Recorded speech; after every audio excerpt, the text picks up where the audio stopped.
So if we move on to the next slide, we're going to talk about human factors divided into the main three elements that define human behavior.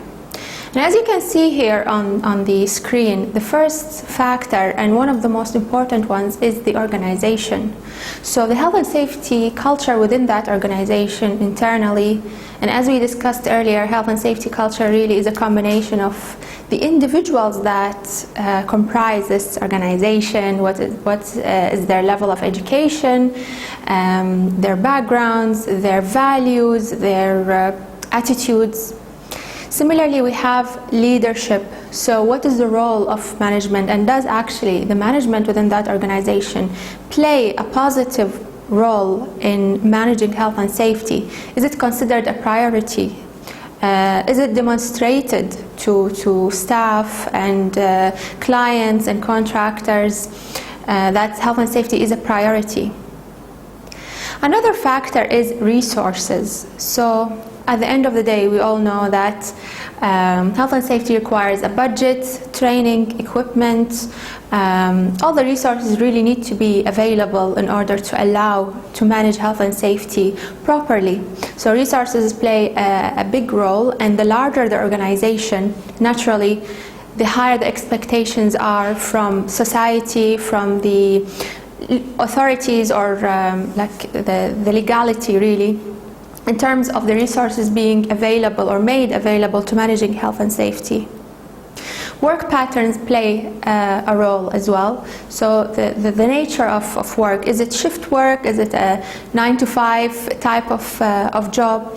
What kind of exposure level? How frequently are our workers exposed to risks due to their nature? It also plays a role in perhaps creating hazards related to stress, maybe even violence, maybe even bullying, particularly when the workers are required to be on their own, working in remote areas. So work patterns and really type of work activities in the organization. Communication plays a vital role, as we mentioned earlier, in health and safety culture and human factors as well. Communication is key. That's one of the phrases we keep hearing a lot in life, but it's very, very relevant to health and safety management. Communication really is key. And what we mean by communication is between management and staff and the other way around. Similarly, internal and external communications, because at the end of the day, organizations are affected with what is going on around them within the region, or country, or even the entire world. So communications is very, very important. And then finally, systems and procedures being used and implemented in that organization, the availability of those systems and procedures, first of all, and then whether these systems are realistic, practical, relevant, and whether they're actually monitored and implemented properly, or are they just left in a document on a shelf collecting dust.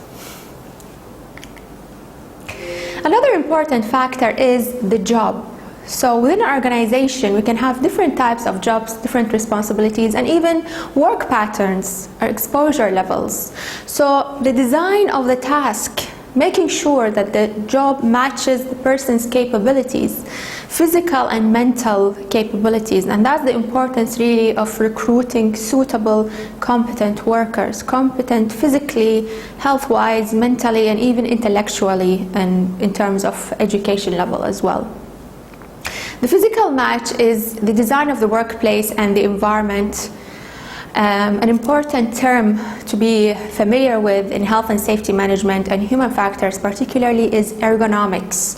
Ergonomics is a relatively new science. It came up in the middle of the 20th century, and it focuses on the relationship between the individual and their surroundings.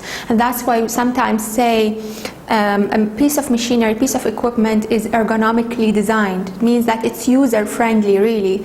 So it does not require a lot of physical effort. It does not cause distractions or mental stress even. So ergonomics really focuses on the mental and physical aspects of the work environment and the organization as a whole. There's also the mental knowledge, information, decision making, and perception.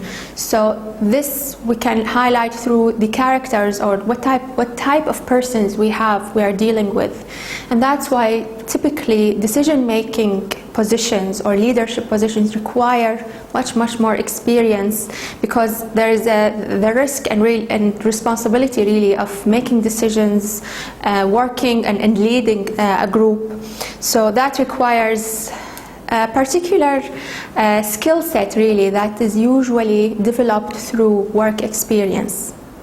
And also what type of procedures and how many procedures are there, as part of doing the job. Having too many procedures, health and safety procedures or work procedures, is confusing. So we want to keep it as much as possible practical and efficient, so it meets the purpose without causing an additional amount of mental and physical stress. And finally, the most important and most problematic part of human factors is the individual. It's very difficult to change the psychological, mental, and physical makeup of a new employee. An employee who has been educated a certain way and has been raised a certain way for, let's say, minimum of 18 years through family, through school, maybe even higher education if they're graduates. It's difficult to change that within months or even a few years. This will take a lot of effort and systematic scientific approach. When we look at the individual level, we look at the attitude of that person. Are they naturally positive, negative? Are they flexible? Are they more rigid?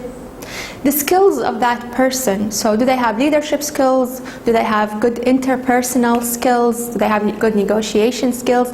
This is very personal and it varies from one person to the other. Skills actually rely a lot on personality. That's why we have different types of personalities suiting different positions and jobs.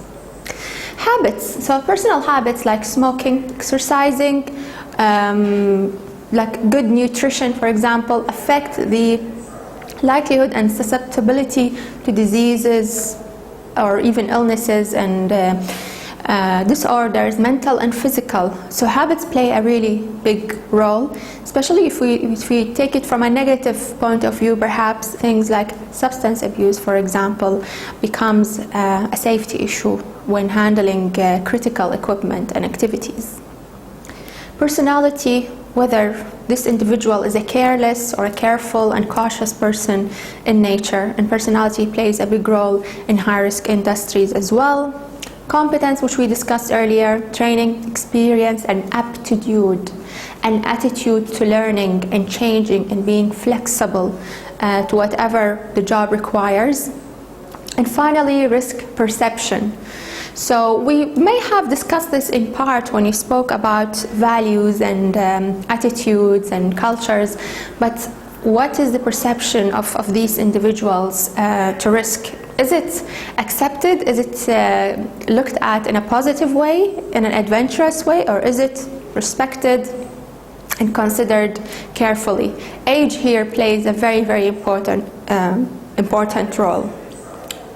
Of course, there are further examples to individual factors, things like the physical aspects of the individual, gender, maybe even family, personal factors as well. All of these is good to consider when we are managing the individual part of human factors or human behavior.